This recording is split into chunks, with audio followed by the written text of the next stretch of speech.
চেন্নাইকে gateway of south India বলা হয়। যারা চেন্নাই যাবেন তাদের হাতে একদিন সময় থাকলেই এখানকার দর্শনীয় স্থানগুলিকে খুব ভালোভাবে দেখে নিতে পারবেন। এই দর্শনীয় স্থানগুলিকে কিভাবে খুব সহজেই এবং অল্প খরচে ঘুরে নেওয়া যায় সেই নিয়ে আজকের এই প্রতিবেদন। প্রথমেই দেখে নিন চেন্নাই সেন্ট্রাল স্টেশনের একদম পাশেই অবস্থিত অপূর্ব স্থাপত্যশৈলীর নিদর্শন রিপন বিল্ডিং, যা বর্তমানে গ্রেটার চেন্নাই কর্পোরেশনের অফিস। গভর্নর লর্ড রিপন 1909 সালে এর ভিত্তিপ্রস্তর স্থাপন করেন এবং 1913 সালে এই ভবনটির উদ্বোধন হয়। এই জন্য এই ভবনটির নাম রিপন বিল্ডিং। তবে এই ভবনটি আপনাকে বাইরে থেকেই দেখতে হবে, কারণ এর ভেতরে যাবার কোনো পারমিশন নেই। আমরা চেন্নাই এসেছি। চেন্নাই এমন একটা মেট্রো সিটি যাকে কেন্দ্র করে অনেকগুলো সাউথ ইন্ডিয়ার জায়গা ঘোরা যায়। চেন্নাই আজকে আমরা বেড়াবো যেটা সবাই মিলে একসাথে, লোকাল ট্রেনে, অটোতে, আর টুকটাক জায়গায় দু একটা জায়গা হয়তো উবের টুবের নিতে হবে। মানে কত কম খরচায় কিভাবে একদিনে চেন্নাইয়ের সমস্ত জায়গাগুলো ঘুরে নেওয়া যায় সেটাই হবে আজকের বিষয়বস্তু। চলে এসেছি চেন্নাই বিচ স্টেশনে। এখান থেকে আমরা আমাদের আজকের যে জার্নি, যে বিভিন্ন জায়গায় যে চেন্নাইয়ের জায়গা সেইগুলো আমরা যাব। আমরা এসে গেছি চেন্নাই বিচ স্টেশনে। এই চেন্নাই বিচ স্টেশন থেকে আমরা র্যাপিডোতে অটো বুক করে নিয়েছি 87 টাকা করে মেরিনা বিচ। আর লোকাল যে অটো যেগুলো দাঁড়িয়ে আছে তারা চাইছে 150 টাকা। মেরিনা বিচ সংলগ্ন বেশ কয়েকটি দর্শনীয় স্থান আছে, যার মধ্যে আন্না মেমোরিয়াল, এমজিআর এবং লাইট হাউস ইত্যাদি খুব বিখ্যাত। আমরা প্রথমেই এলাম আন্না মেমোরিয়াল দেখতে। আমরা চলে এসেছি আন্না স্কোয়ারে।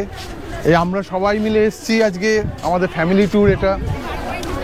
আমাদের কপালটা এত ভালো, মানে ভাগ্যদেবী এত সুপ্রসন্ন। সকালে খটখটে রোদ্দুর ছিল, এখন আকাশে মেঘলা করে গেছে, সুন্দর ওয়েদার। আমরাও ঘুরবো, আমাদের সঙ্গে আপনারাও ঘুরবেন।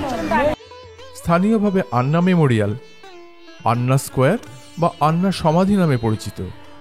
এটি মেরিনা বিচের উপর তৈরি এক সমাধিক্ষেত্র, যেটি তামিলনাড়ুর ভূতপূর্ব মুখ্যমন্ত্রী সিএন আন্নাদুরাই বা আন্নার নামে উৎসর্গীকৃত।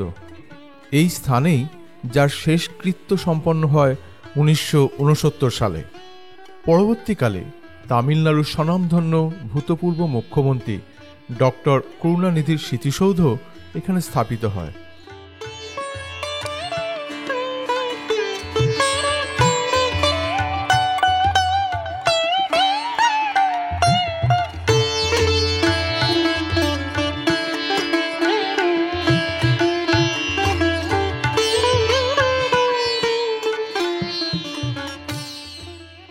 এখানে একটি সুন্দর মিউজিয়ামও আছে।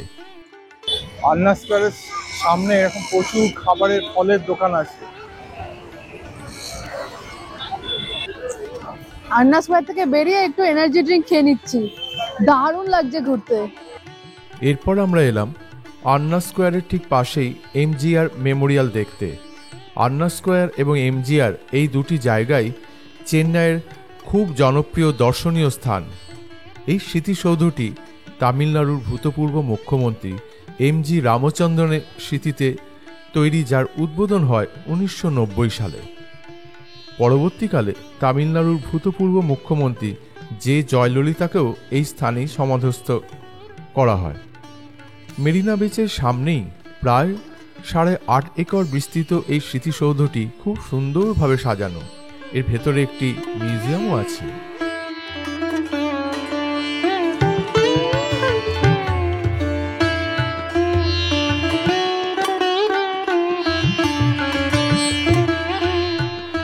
এরপর আমরা এলাম মেরিনা বিচে। বঙ্গোপসাগরের উপকূলে অবস্থিত মেরিনা বিচ ভারতের সব থেকে লম্বা সমুদ্র সৈকত এবং পৃথিবীর দ্বিতীয় বৃহত্তম। ওই দিকে ওই হচ্ছে ম্যাড্রাস ইউনিভার্সিটি, আর এই হচ্ছে মেরিনা বিচ।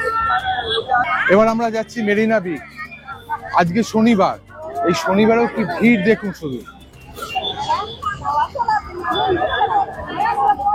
এন্ট্রান্সের দুপাশেই আছে প্রচুর দোকান, প্রচুর দোকান।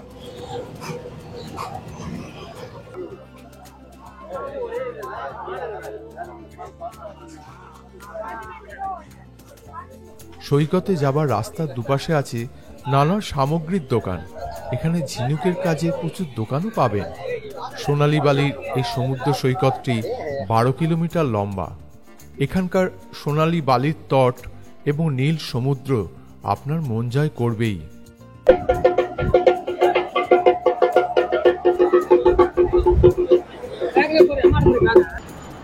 ইতালীয় শব্দ মেরিনা, যার অর্থ কুল বা উপকূল, এর থেকেই সৈকতটির নামকরণ হয়েছে মেরিনা বিচ।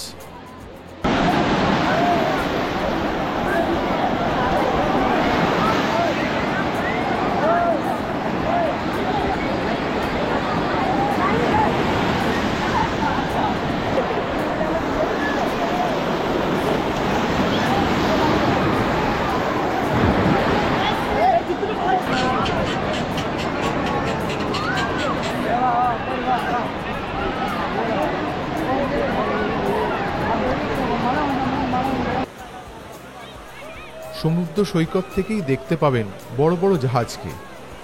এটা এই সৈকতকে একটা অন্য মাত্রা এনে দিয়েছে।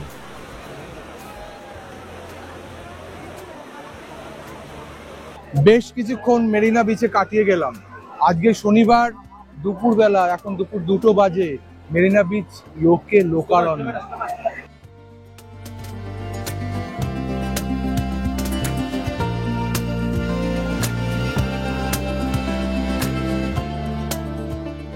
এই সৈকতেই পাবেন নানা চেনা অচেনা সামুদ্রিক মাছ ভাজার আয়োজন।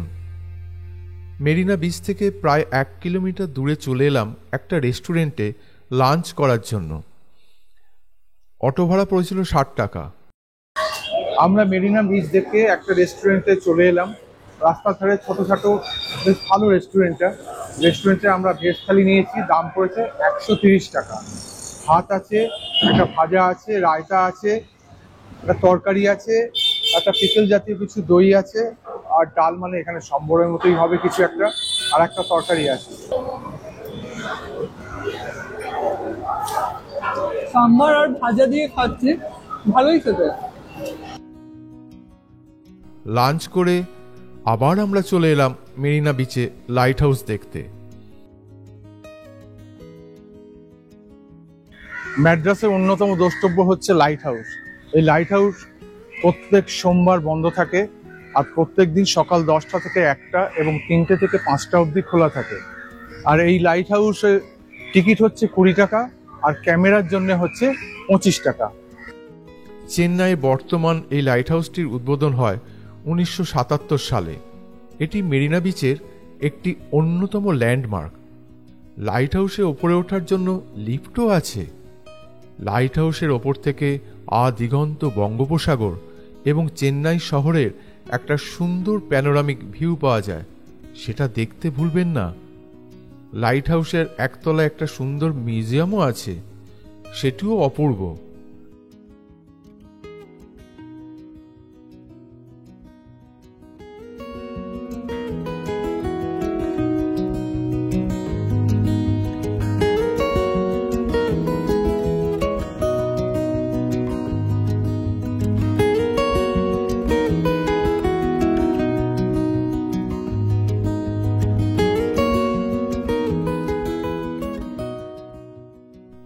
লাইট হাউস দেখে মেরিনা বিচ ধরে হাঁটতে হাঁটতে চলে আসুন এখানকার অত্যাধুনিক মাছ বাজার দেখতে। বিকেলের পর এখানকার মৎস্যজীবীরা নানা সামুদ্রিক মাছ নিয়ে এখানে বিক্রির জন্য বসেন।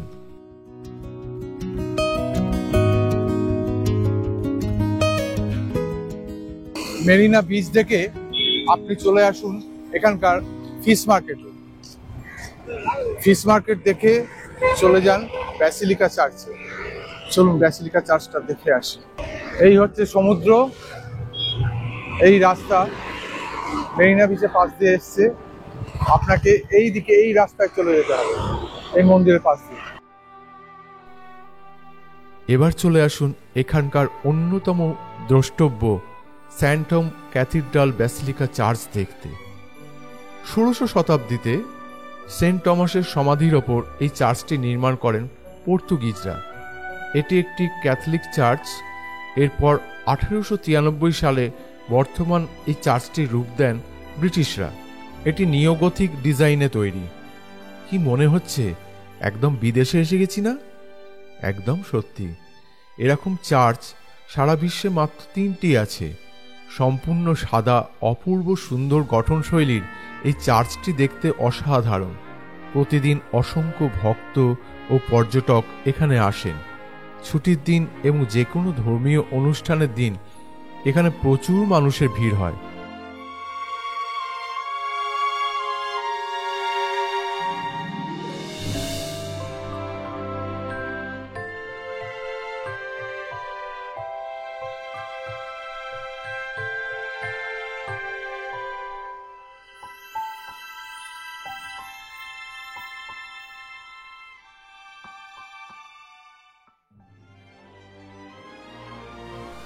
চার্চটির ভেতরের দৃশ্যও অসাধারণ।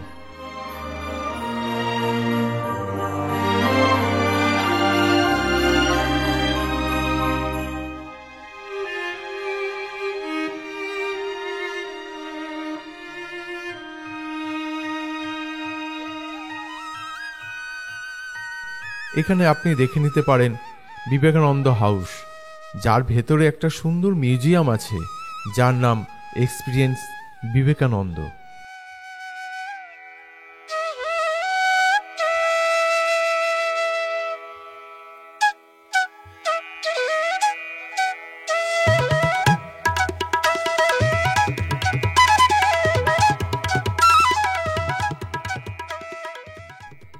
এছাড়াও এখানে আপনি দেখে নিতে পারেন Chennai government museum, Guindy national park, snake park, Kapaleeshwar temple ইত্যাদি নানা দর্শনীয় স্থান।